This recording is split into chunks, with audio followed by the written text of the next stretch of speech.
안녕하세요. 저희는 제13기 법무부 저스티스 서포터즈 로아스 팀의 송민이, 조예람입니다. 예람님, 저희가 오늘 이 자리에 왜 모였다고 하셨죠? 네, 저희는 오늘 이 자리에 앞으로 저희가 매월 진행하게 될 정기 프로그램인 리드 윗 로아스 촬영을 위해서 모이게 되었습니다. 일단 박수 치고 시작할게요. 네, 그러면 저희 리드 윗 로아스가 어떤 프로그램인지 궁금해하실 것 같아 먼저 간단하게 설명드리도록 하겠습니다. 리드 윗 로아스는 저희 로아스 팀원들이 매월 총 두 권의 책을 읽고 디지털 성범죄 관련 책을 읽고 그리고 저희가 읽은 책을 바탕으로 책에 대한 리뷰를 하고 그리고 추천을 해드리는 프로그램이라고 할 수 있겠는데요.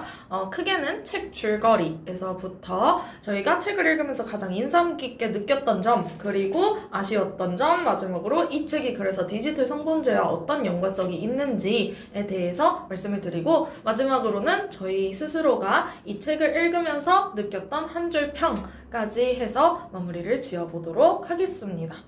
와, 정말 재밌겠어요. 저희 그러면 이제부터 출발해볼까요? 야! 네, 제가 이번에 읽고 준비를 해온 책은 성은영 작가님의 눈 밖에 난 자들이라는 책인데요. 이 책은 소설로서 주인공은 20대 남성인 귀랑이 등장을 합니다. 이 귀랑은 또 다른 중심 인물인 유정씨라는 인물의 외손자로서 추리 작가를 꿈꾸고 있지만 사실상 백수에 불과한 인물이라고 할 수 있겠습니다. 이 책의 간단한 줄거리를 설명을 해드리자면 이 귀랑의 군대 동기인 석태가 실종되면서 귀랑이 석태를 찾아 나서는 이야기라고 할 수 있겠는데요. 사실상 귀랑은 석태를 그렇게 좋아하지 않았는데 왜 석태의 실종이 귀랑에게 큰 영향을 끼쳤느냐? 석태가 실종된과 동시에 귀랑이 몰래 찍어두었던 불법 촬영물이 함께 사라졌기 때문입니다. 그래서 결국 귀랑은 석태와 불법 촬영물의 행방을 찾기 위해서 위험한 추리를 시작하게 되는 내용이라고 할 수 있겠습니다. 제가 오늘 소개해드릴 책은 대한민국에서 범죄 피해자가 되지 않는 법, 나를 구하는 범죄 예방 습관이라는 제목을 가진 책입니다. 책은 자료 화면으로 배치하겠습니다. 사실 이 책은 경찰청 1기 프로파일러이신 배상훈님께서 쓰신 책인데요. 범죄로부터 나를 지킬 수 있는 소소한 범죄 예방 습관에서부터 우리가 가지고 있던 오해에 대해서도 많은 설명을 해주는 책입니다. 많은 분들께 도움이 되실 것 같아서 가져와 봤습니다. 예를 들면 호신술이나 방범창에 관한 오해가 책에 실려 있었는데요. 저자께서 말씀하시기론 어설프게 호신술을 시도하다가 오히려 더 큰 피해를 당하는 경우가 은근히 많다고 해요. 그래서 굉장히 조심해야 하는 문제이고 호신술보다는 전기충격기나 아니면 큰 소리를 낼 수 있는 어플을 폰에 설치하는 게 좋은 방법일 수 있을 것 같습니다. 호신술을 배우지 말란 얘기는 아니지만 섣부른 행동이 큰 화를 불러일으킬 수 있으니 조심하셔야 할 것 같습니다. 지금 말씀해주신 것처럼 저도 이제 뭐 부모님이나 매번 주위에서 호신술을 하나 배워보라 라는 이야기를 되게 많이 듣거든요. 근데 사실상 제가 생각했을 때 위험 상황에서 성인 남성을 대상으로 저희가 호신술을 얼마나 잘 쓸 수 있을지에 대한 의문을 항상 가지고 있는 상태였어요. 오히려 괜히 호신술을 시도했다가 더 약간 좀 가해자의 화를 돋구게 되지 않을까 하는 걱정도 있었는데요. 그래서 굉장히 말씀하신 거에 공감이 많이 되고 있습니다. 혹시 방범창에 대한 오해는 어떤 부분일까요? 네. 방범창이 용접 부위에 조금만 힘을 가해도 쉽게 떨어져 나가기 때문에 도난 방지 역할을 전혀 하지 못하는 경우가 은근히 많다고 합니다. 사실 방범창을 설치하면 안전할 거라는 생각을 많은 분들이 가지고 계시잖아요. 저도 그렇게 생각했었는데 책에 따르면 실제 터리범들이 하는 말 중에서는 3분, 10분이라는 말도 있을 정도라고 하네요. 알루미늄은 3분, 철제 이중창은 10분이면 딸고 들어갈 수 있다는 거죠. 다만 경비업체가 관리하고 있는 다세대 주택의 경우에는 범행 대상에서 제외된다고 하니까 혼자 사시는 여성분들은 참고하시면 좋을 것 같습니다.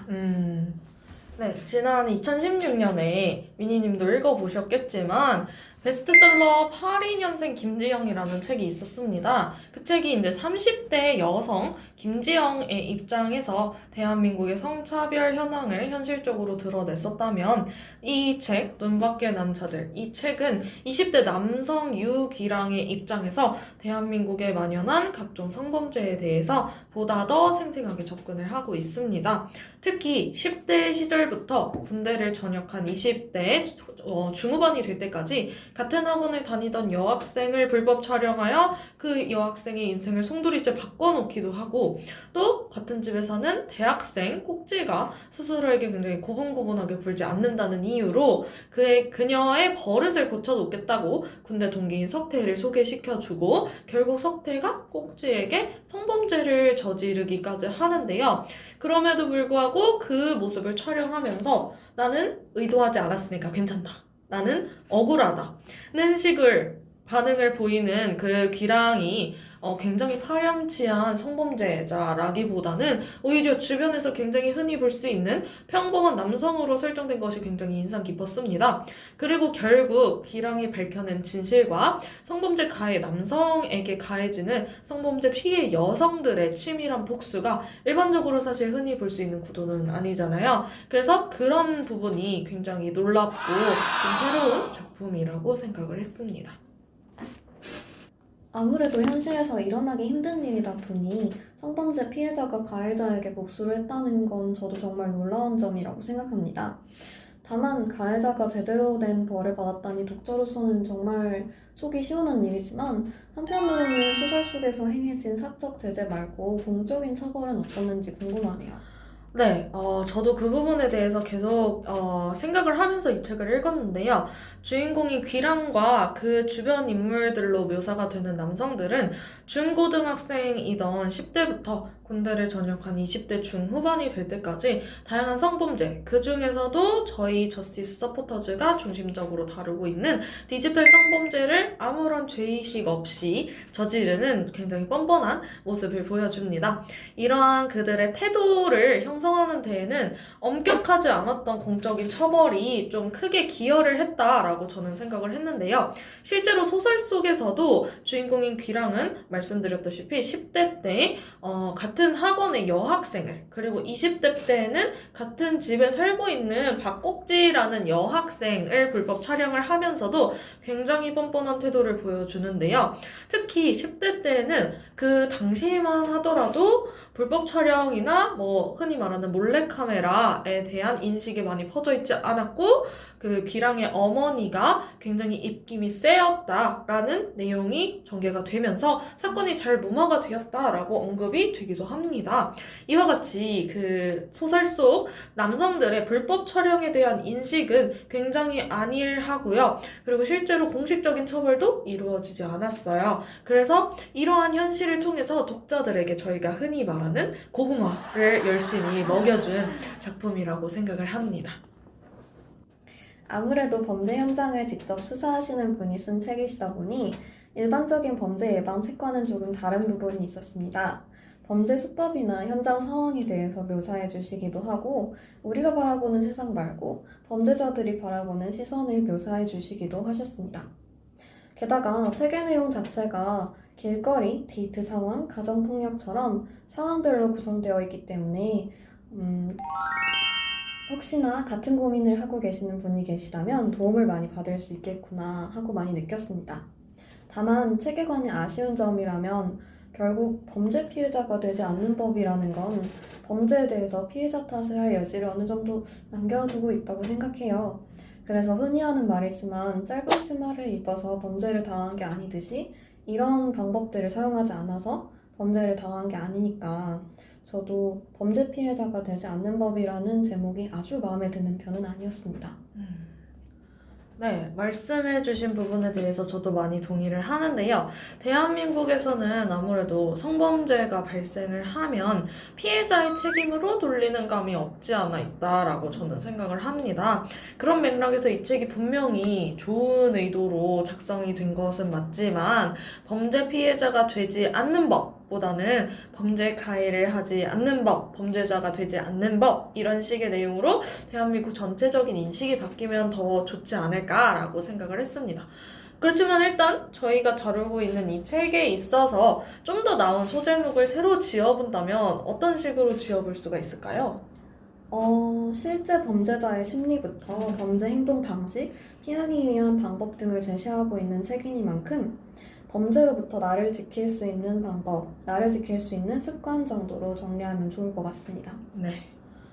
네, 이 작품은 석태의 실종이랑 기랑이 찍어두었던 불법 촬영 동영상이 사라지면서 시작을 하고요. 그리고 이 두 가지 사건, 석태의 실종과 기랑이 찍어두었던 불법 촬영물의 사라짐, 이 두 가지 사건은 작품의 처음에서부터 마지막까지 전반적인 내용을 관통하는 가장 중요한 소재가 됩니다. 또한 지난 20세기, 그러니까 1900년대에서부터 현재까지 이어지고 있는 이 대한민국의 성차별에 대해서, 그리고 디지털 성범죄 가해 남성들의 굉장히 뻔뻔한 태도와 그 어떤 죄의식도 느끼지 못하는 심리에 대해서도 저는 개인적으로 굉장히 현실적으로 접근하고 있다고 느꼈습니다.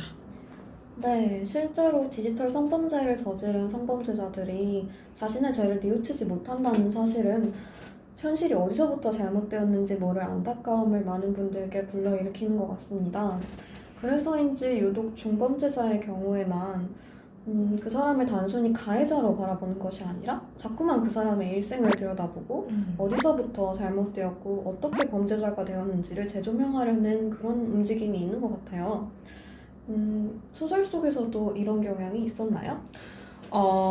지금 성범죄자의 일생을 들여다보는 경향에 대해서 여쭤봐 주셨는데, 이제 이 책에서는 특히 주인공인 귀랑의 입장에서 생각을 해보아야 할 것 같아요.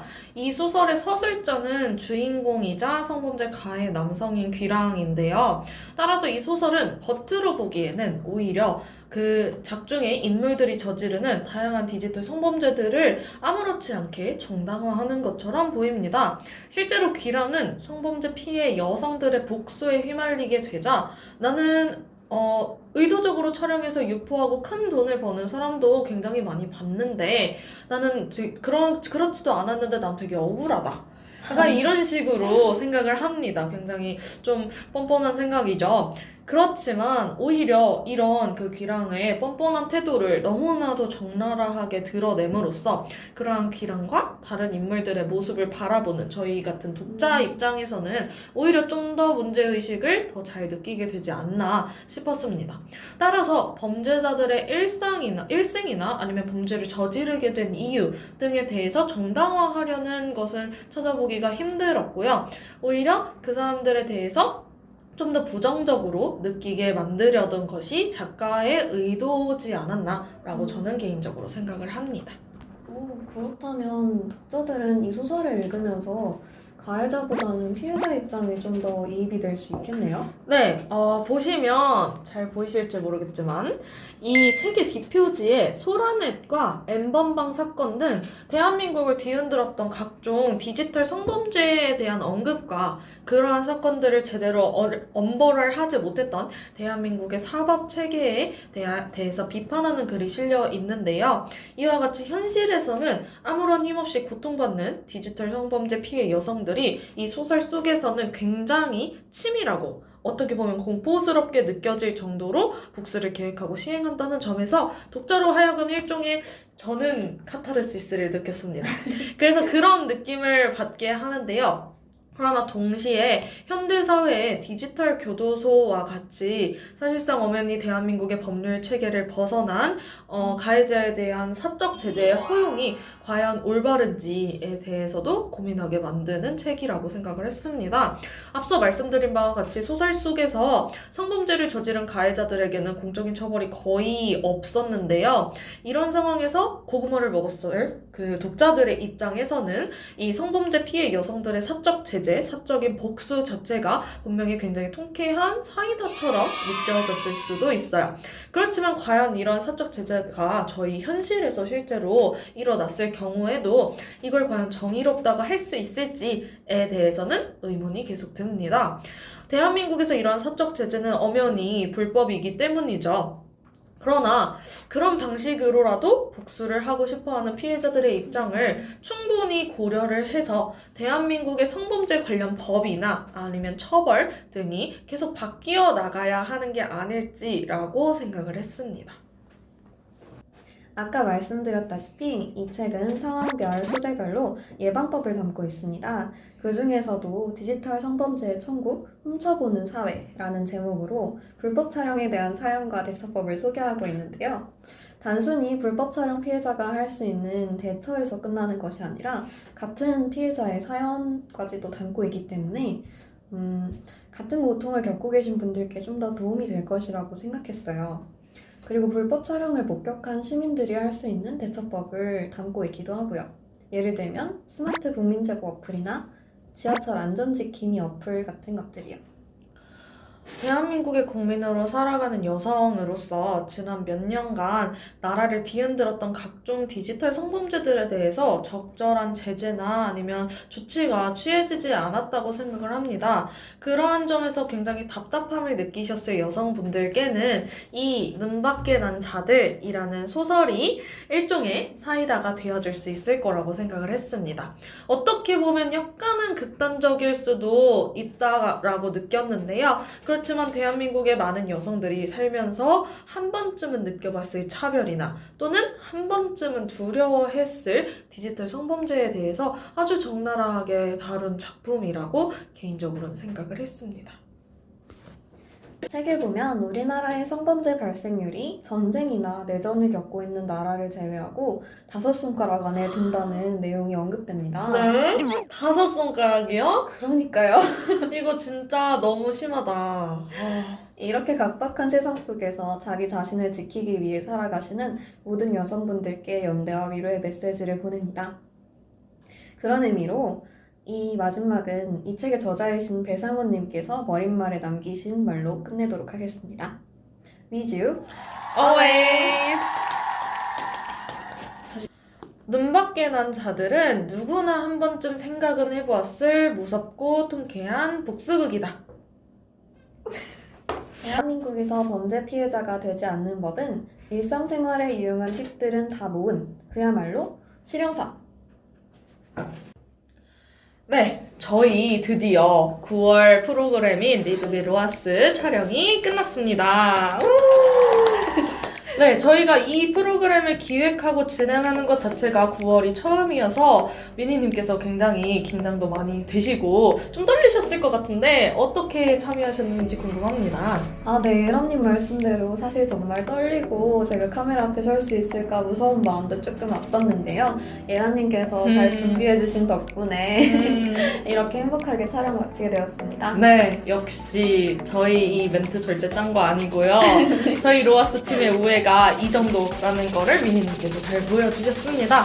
저 역시 사실 카메라 앞에 서는 건 거의 처음 해보는 경험이라서 걱정도 많았는데 미니님께서 워낙 잘 해주셔서 함께 즐겁게 촬영할 수 있었고요. 이 책을 읽는 것 자체가 사실 그동안 일상이 매우 바쁘다 보니까 굉장히 오랜만이었는데 오랜만에 책을 읽으면서 즐겁기도 했고요. 그리고 디지털 성범죄에 대해서 저희가 13기 저스티스 서포터즈로서 앞으로도 더 경각심을 가지고 더 나은 대한민국을 만들기 위해 많이 노력해야겠다라고 생각을 하게 된 프로그램이었습니다.